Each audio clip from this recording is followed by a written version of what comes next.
Правительство уже подготовило и реализует ряд мер на этом направлении.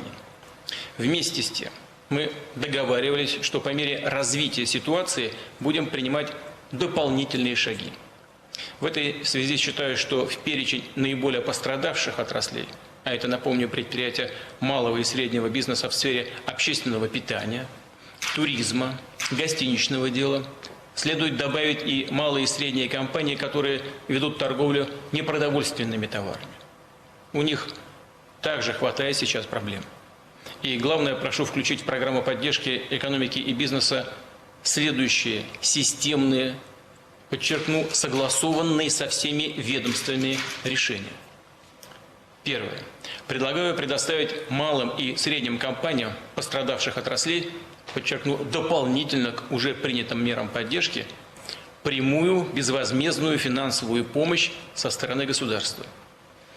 Эти средства предприятия смогут направить на решение текущих, самых неотложных задач, в том числе на выплату зарплат, на сохранение уровня оплаты труда своих сотрудников в апреле и мае. Объем поддержки для конкретной компании будет рассчитываться с учетом общей численности ее работников по состоянию на 1 апреля текущего года, исходя из суммы в 12 130 рублей на одного сотрудника в месяц. Обращение за такой помощью должно быть простым и удобным для бизнеса, с возможностью дистанционной подачи заявки, без очередей и спешки. Поэтому прошу правительство предусмотреть, что направить такую заявку можно было бы в течение месяца, начиная с 1 мая. Единственное обязательное условие и требование к компании – максимальное сохранение занятости на уровне не менее 90% от штатной численности на 1 апреля. И если такое требование реально на деле выполняется, а правительство в состоянии это проконтролировать, то финансовая поддержка от государства за апрель поступит на счет организации, начиная с 18 мая. Соответственно, средства за май придут в июне. Второе. Правительство уже предложило программу беспроцентных кредитов на выплату заработной платы. Срок таких кредитов – 6 месяцев. Однако практика показала, что эта мера поддержки рынка труда работает неэффективно. Получить кредит трудно, банки неохотно идут навстречу заемщикам. В этой связи считаю, что не менее 75% объема таких зарплат, или зарплатных кредитов точнее, должно быть обеспечено гарантиями Внешэкономбанка, что позволит снизить риски для коммерческих банков, а значит повысить доступность кредитных ресурсов. Необходимо также расширить применение такой меры поддержки, дать возможность пользоваться этими кредитами средним и крупным предприятиям в пострадавших секторах экономики, с тем, чтобы компании не увольняли людей и не копили зарплатные долги перед своими работниками. Третье. Что касается системообразующих предприятий, то прошу правительство доработать их список, причем на основе внятных, четких, объективных критериев. В нем должны быть предприятия исключительно важные для всей национальной экономики. Для этих компаний проект решения правительства уже вошло более 1000 именно крупных предприятий, составляющих основу экономики страны. Предлагают также предусмотреть новый специальный кредитный продукт.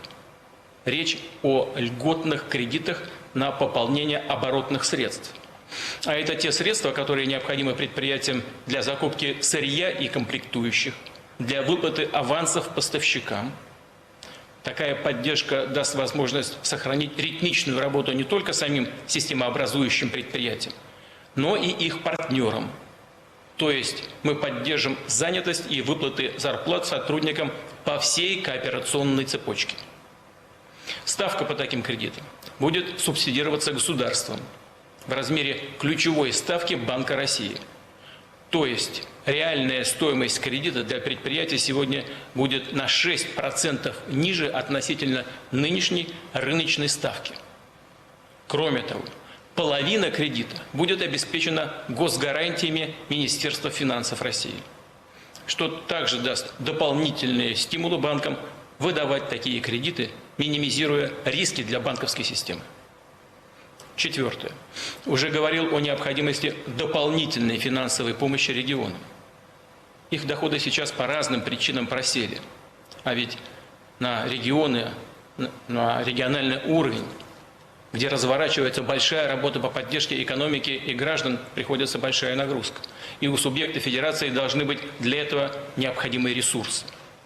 Поэтому предлагаю дополнительно направить 200 миллиардов рублей на обеспечение устойчивости и сбалансированности региональных бюджетов. Причем у субъекта федерации должна быть возможность гибко использовать эти средства, направлять их на реализацию своих региональных мер поддержки занятости и деловой активности, на выплату пособий и зарплат бюджетникам, решение самых неотложных социальных вопросов и помощи людям. Уважаемые коллеги, вновь повторю, ситуация динамично меняется. Прошу правительство вместе с регионами, деловыми объединениями постоянно оценивать эффективность и достаточность принимаемых мер. Очевидно, что потребуются и новые решения, причем как по экономике в целом, так и по отдельным отраслям. Такие решения нужно готовить уже сейчас, консолидировать необходимые ресурсы. Мы много раз уже на эту тему с вами говорили. На прошлой неделе, вы знаете, мы рассмотрели ситуацию в оборонно-промышленном комплексе и ракетно-космической отрасли. Завтра посвятим отдельное совещание положению дел в строительной индустрии. В ближайшее время обсудим меры поддержки автопрома и сельского хозяйства, ЖКХ, легкой промышленности, авиастроения, других отраслей. Мы знаем, с серьезными трудностями сталкивается сейчас сектор авиаперевозок. В качестве экстренной, неотложной меры считаю необходимым направить на поддержку авиационных компаний более 23 миллиардов рублей. В том числе эти средства пойдут на лизинг авиационной техники, на пополнение оборотных средств, на выплаты заработных плат, оплату стоянки воздушных судов. В целом, по каждому из базовых опорных секторов экономики прошу оперативно проработать и представить конкретный план действий, в том числе по поддержке программ импортозамещения в промышленности.